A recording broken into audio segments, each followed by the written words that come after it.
Hello friends, എല്ലാവർക്കും സുഗമോദേവി സീരിയലിൻ്റെ ഇനി വരാൻ പോകുന്ന എപ്പിസോഡിൻ്റെ റിവ്യൂയിലേക്ക് സ്വാഗതം. അങ്ങനെ അരുന്ധതി ചന്ദ്രോത്തെത്തി നന്ദനെ എവിടെയാണ് നിങ്ങൾ ഒളിപ്പിച്ചിരിക്കുന്നത് എന്നെല്ലാം ചോദിച്ചുകൊണ്ട് പ്രഭാവതിയുടെ മുന്നിൽ വലിയ ഷോ നടത്താൻ ശ്രമിക്കുന്നുണ്ടെങ്കിലും ദേവിക അതെല്ലാം പൊളിച്ചെടുക്കുന്നു. അമ്മയുടെ വിഷമം എന്താണെന്ന് എനിക്ക് നന്നായിട്ട് അറിയാമെന്നും പിന്നെ നന്ദു കുറ്റം ചെയ്തിട്ടുണ്ടെങ്കിൽ അതിനുള്ള ശിക്ഷ കിട്ടണം എന്ന് തന്നെയാണ് ഞങ്ങളും ആഗ്രഹിക്കുന്നത്. പിന്നെ നന്ദുവിനെ ഞങ്ങൾ ഇവിടെ ഒളിപ്പിച്ചിട്ടുണ്ടെന്നാണ് മാഡം വിചാരിക്കുന്നതെങ്കിൽ മാഡത്തിന് ഈ വീട്ടിൽ കയറി പരിശോധിക്കാമെന്നും ദേവിക പറയുന്നു. എന്തായാലും ദേവികയുടെ മുന്നിൽ നാണം കെട്ട് പോകുന്നുണ്ട് അരുന്ധതി. കാരണം ഋഷി ജീവിച്ചിരിപ്പുണ്ട് എന്നുള്ള കാര്യം അരുന്ധതിക്ക് നന്നായിട്ട് അറിയാം. എന്നിട്ടും അവിടെ വന്ന് എങ്ങനെ ഒരു നാടകം കളിക്കേണ്ടി വന്നല്ലോ എന്നൊരു കുറ്റബോധവും അരുന്ധതിക്ക് തോന്നുന്നുണ്ട്. പിന്നീട് ഹരി സാർ ഐസക് കുരുവിളയെ കാണാനെത്തുന്നു. എന്നിട്ട് നന്ദനെ കാണാതായിട്ട് 2 ദിവസം കഴിഞ്ഞിട്ടും അന്വേഷണത്തിൽ കാര്യമായ പുരോഗതിയൊന്നും ഇല്ല എന്ന് പറഞ്ഞുകൊണ്ട് അയാളെ രൂക്ഷമായിട്ടുള്ള ഭാഷയിൽ തന്നെ വിമർശിക്കുന്നുണ്ട്. ഹരിസാറിൻ്റെ ചോദ്യങ്ങൾക്ക് മുൻപിൽ ചൂളി പോകുന്നുണ്ട് കേട്ടോ ഐസക്. പിന്നീട് ഷാരി കെവിനെ വിളിച്ചിട്ട് ഉടനെ തന്നെ കാണണം എന്ന് ആവശ്യപ്പെടുന്നു. ഇസബെല്ലയുമായിട്ട് നന്ദൻ്റെ മിസ്സിങ്ങുമായിട്ടുള്ള ബന്ധപ്പെട്ട കാര്യങ്ങളെല്ലാം സംസാരിച്ചുകൊണ്ട് നിൽക്കുകയായിരുന്നു കെവിൻ. അപ്പോൾ ഷാരികയുടെ കോള് കിട്ടുന്നതും ഒരു ഫ്രണ്ടിനെ കാണാനുണ്ടെന്ന് പറഞ്ഞുകൊണ്ട് ഇസബെല്ലയോട് കള്ളം പറഞ്ഞ് കെവിൻ ഷാരികയെ കാണാനായിട്ട് പോകുന്നു. പിന്നീട് കാണിക്കുന്നത് രജനി ചന്ദ്രോത്ത് എത്തുന്നുണ്ട്. തുടർന്ന് നന്ദൻ എന്താ സംഭവിച്ചത്? ഇതുവരെ ആയിട്ടും അവനെക്കുറിച്ച് ഒരു വിവരവും കിട്ടിയില്ലല്ലോ. MLA ആയ ഒരു ഭാര്യ അവനുണ്ടെന്ന് പറഞ്ഞിട്ട് എന്താ കാര്യം? അവൾക്കാണെങ്കിൽ അവനെ കണ്ടെത്തണം എന്നുകൂടിയില്ല എന്ന് പറഞ്ഞുകൊണ്ട് ദേവികയെ അവസരം കിട്ടുമ്പോൾ തന്നെ കുറ്റപ്പെടുത്താൻ ശ്രമിക്കുന്ന രജനിക്ക് നല്ല മറുപടി തന്നെ സിദ്ധാർത്ഥ് കൊടുക്കുന്നുണ്ട്. നീ കാര്യം അറിയാതെ ദേവിക മോളെ വിമർശിക്കാൻ ശ്രമിക്കരുത്. നന്ദനെ കാണാതായത് മുതൽ അവളാണ് ഞങ്ങൾക്ക് താങ്ങും തണലുമായിട്ട് നിൽക്കുന്നത് എന്ന് സിദ്ധു പറഞ്ഞത് ശരിയാണ് മോളെ. ഈ സമയത്ത് ദേവിക മോള് കൂടി ഞങ്ങളുടെ കൂടെ ഇല്ലായിരുന്നെങ്കിൽ ഞാൻ ആകെ തകർന്നു പോയനെ. എന്നെയും സിദ്ധുവിനെയും സ്വന്തം അച്ഛനും അമ്മയുമായിട്ടാണ് മോള് കാണുന്നത്. ഇന്ന് ഇവിടെ വന്ന് അരുന്ധതി ചില പ്രകടനങ്ങളൊക്കെ നടത്താൻ ശ്രമിച്ചു. ദേവിക മോള് അതിനെല്ലാം അരുന്ധതിക്ക് ഉരുളയ്ക്കുപ്പേരി പോലെ മറുപടി കൊടുത്തു എന്നെല്ലാം ദേവിക്ക് സപ്പോർട്ടായിട്ട് നിന്നുകൊണ്ട് പ്രഭാവതിയും പറയുന്നുണ്ട്. പിന്നീട് ശാരിക കെവിനെ കണ്ട് സംസാരിക്കുന്നു. നന്ദേട്ടനെ കാണാത്തതിന് പിന്നിൽ ചില വ്യക്തമായിട്ടുള്ള ഗൂഢാലോചനകളൊക്കെ നടക്കുന്നുണ്ട്. കെവിനേട്ടന് ഇതിനെക്കുറിച്ച് എന്തെങ്കിലും സൂചനയുണ്ടോ? നമ്മളറിയാത്ത വേറെ ആരെങ്കിലും നന്ദേട്ടന് ശത്രുക്കളായിട്ടുണ്ടോ? നിങ്ങൾ തമ്മിലുള്ള സംസാരത്തിനിടയ്ക്ക് അങ്ങനെ ആരെയെങ്കിലും കുറിച്ച് നന്ദേട്ടൻ സൂചിപ്പിച്ചിട്ടുണ്ടോ എന്നെല്ലാം ശാരിക ചോദിക്കുമ്പോൾ ഇല്ല ശാരി, അങ്ങനെ ആരെയും കുറിച്ച് നന്ദൻ എന്നോട് പറഞ്ഞിട്ടില്ല എന്ന് പറയുന്നുണ്ട് കെവിൻ. ഇനി ഇസബെല്ല തന്നെയായിരിക്കും ഇതിന് പിന്നിൽ? ചേച്ചിയോടുള്ള ദേഷ്യം തീർക്കാൻ വേണ്ടിയിട്ട് ഇസബെല്ല നന്ദേട്ടനെ കടത്തിക്കൊണ്ട് പോയതായിരിക്കും എന്നെല്ലാം ചോദിക്കുമ്പോൾ ഇല്ല ശാരിക, ഇസബെല്ലയ്ക്ക് ഇതിൽ ഒരു പങ്കുമില്ല എന്ന് പറയുന്നുണ്ട് കേട്ടോ കെവിൻ. കെവിൻ്റെ ആ പരിഭ്രമത്തിൽ നിന്നും ടെൻഷനിൽ നിന്നെല്ലാം അയാൾക്ക് എന്തൊക്കെയോ കാര്യങ്ങൾ അയാൾ മറച്ചു പിടിക്കാൻ ശ്രമിക്കുന്നുണ്ട് എന്നുള്ള ഒരു കാര്യം ശാരിക ഊഹിച്ചെടുക്കുന്നു. ശേഷം എനിക്ക് എൻ്റെ നന്ദൻ്റെ മുറി ഒന്ന് കാണുന്ന പറഞ്ഞുകൊണ്ട് രജനി നന്ദൻ്റെ മുറിയിലേക്ക് ചെല്ലുന്നു. ഇതേ സമയം അവിടെ നന്ദൻ്റെ ഡയറി ഒന്ന് മറിച്ച് നോക്കുന്ന സമയത്താണ് നന്ദു എഴുതിയതാണെന്ന് കരുതുന്ന ഒരു കുറിപ്പ് രജനിയുടെ ശ്രദ്ധയിൽപ്പെടുന്നത്. അപ്പോൾ രജനി അത് പ്രഭാവതിയെയും ദേവികയൊക്കെ കാണിച്ചു കൊടുക്കുന്നുണ്ട്. അതിൽ ഇസബെല്ലയും കെവിനും കൂടി തൻ്റെ കൂടെ നിന്ന് ചതിക്കുകയായിരുന്നു എന്ന് മനസ്സിലാക്കിയിരുന്നു എന്നും ഒരുപാട് പേരോട് പക വീട്ടാനുണ്ടെന്നും അതിൽ പ്രധാനമായിട്ടുള്ളത് അരുന്ധതിയോട് ആണെന്നൊക്കെയാണ് നന്ദൻ എഴുതിയിരിക്കുന്നത്.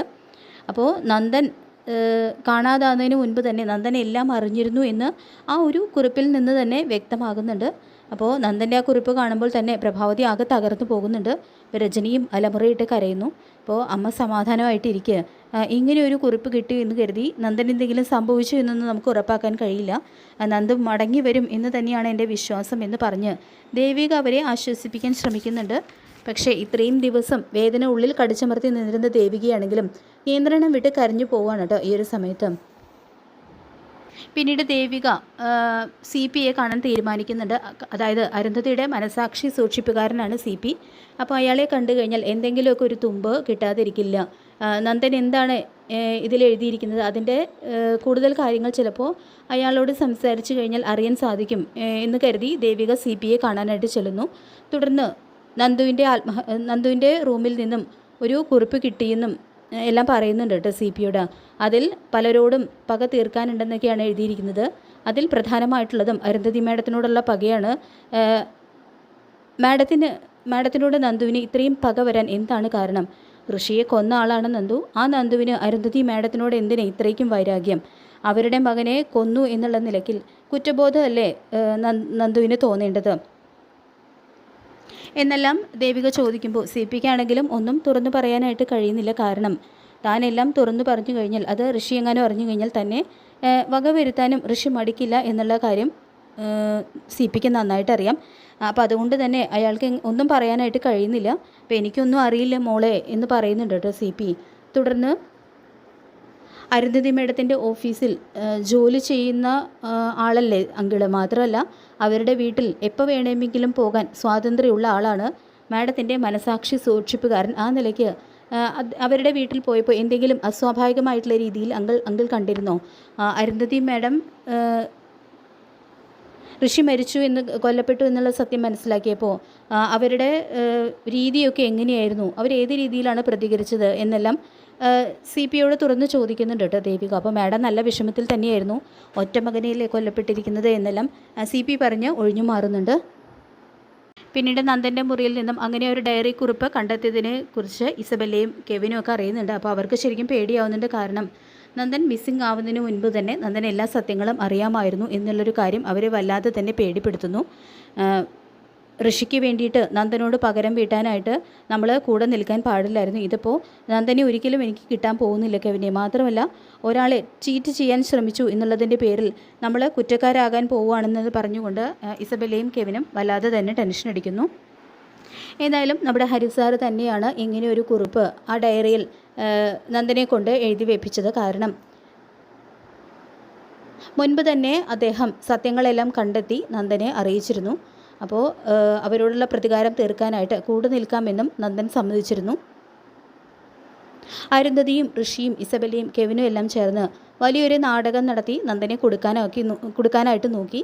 അപ്പോൾ ചന്ദ്രോത്തുകാരുടെ നാശം കാണാനായിരുന്നു അവരാഗ്രഹിച്ചത്. അപ്പോൾ എല്ലാവർക്കും നല്ല തിരിച്ചൊരു പണി കൊടുക്കാൻ വേണ്ടി നമ്മുടെ ഹരിസാറ് തന്നെയാണ് നന്ദനെ തൽക്കാലത്തേക്ക് ഒളിപ്പിച്ച് മാറ്റിയിരിക്കുന്നത്. അപ്പോൾ നമുക്ക് കാത്തിരിക്കാം വരാൻ പോകുന്ന എപ്പിസോഡുകൾക്കായിട്ട്. ഈ റിവ്യൂ ഇഷ്ടപ്പെട്ടെങ്കിൽ ലൈക്ക് ചെയ്യുക, ചാനൽ കൂടി ഒന്ന് സബ്സ്ക്രൈബ് ചെയ്ത് സപ്പോർട്ട് ചെയ്യുക. താങ്ക്